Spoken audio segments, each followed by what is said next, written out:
आम्ही शिवजयंती महोत्सव हे 16 तारखेपासून सुरू करत आहे.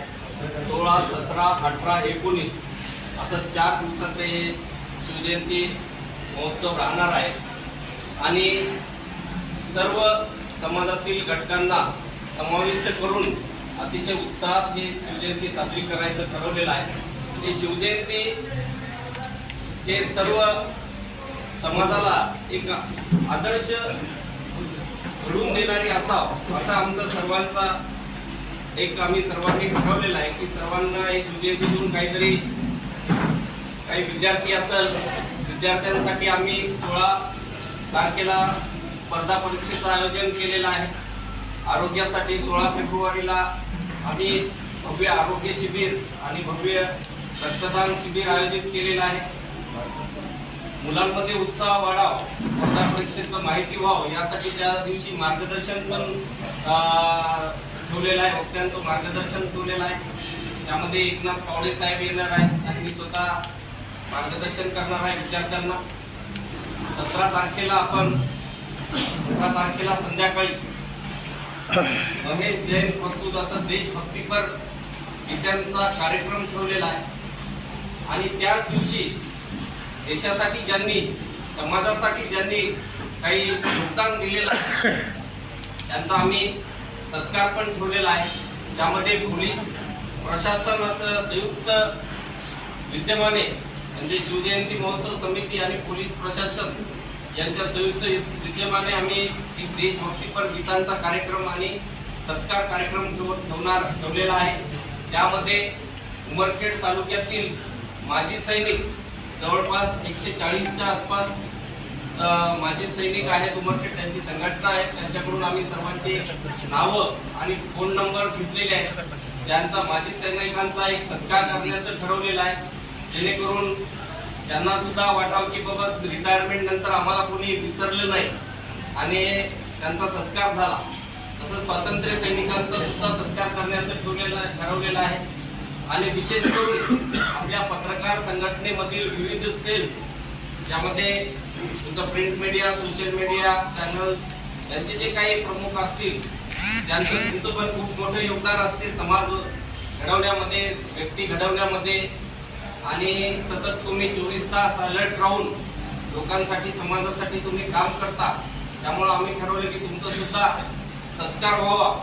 त्यामुळं त्या दिवशी तुमचा सुद्धा सत्कार एक प्रातिनिधिक सत्कार करायचं ठरवलेलं आहे. कारण जास्त यादी होऊ नये म्हणून एक प्रातिनिधिक स्वरूपाचा सत्कार करायचं ठरवलेलं आहे. आणि त्यामध्ये काही करेक्शन असतील तर तुम्ही सजेस्ट करू शकता. कारण आपण सर्व मिळून हे सर्व कार्यक्रम घ्यायचे आहेत. यामध्ये कुठेही कोणाला वाईट वाटेल किंवा कोणाचं मन दुखावेल किंवा कोणाच्या भावना दुखवतील असं आपल्याला काहीही करायचं नाही. आपण एक पॉझिटिव्ह अप्रोच घेऊन चाललेला आहे आणि आपण त्यामुळं सर्व पत्रकार बांधवांचा सत्कार करणार आहे. त्यामध्ये समाजातील विविध संघटना आहेत, त्यांचे पण संघटनांचे प्रमुख असतील ते खरोखर जे जसं औदुंबर वृक्ष संवर्धन समिती त्यांचे अध्यक्ष आहेत किंवा बाकी रोटरी क्लबचे अध्यक्ष आहेत, वेगवेगळ्या संघटनांचे अध्यक्ष आहेत, त्यांचा सुद्धा आम्ही सत्कार करायचं. त्यांनी समाजासाठी काम करतात आणि त्यांना सत्कार कशासाठी असतो? सत्कार हे प्रेरणा देण्यासाठी आणि आपण जे काम केलं त्याची पावती, आपण खरोखर चांगलं काम करत आहे आणि यापुढे पण चांगलं काम करावं या दृष्टीनं प्रोत्साहन मिळावं. आणि शिवजयंतीच्या माध्यमातून काहीतरी एक माध्यम लागते आणि या माध्यमातून आम्ही सत्कार करायचं ठरवलेलं आहे. आणि 17 तारखेला 17 तारखेला देशभक्तीपर गीतांचं, 18 तारखेला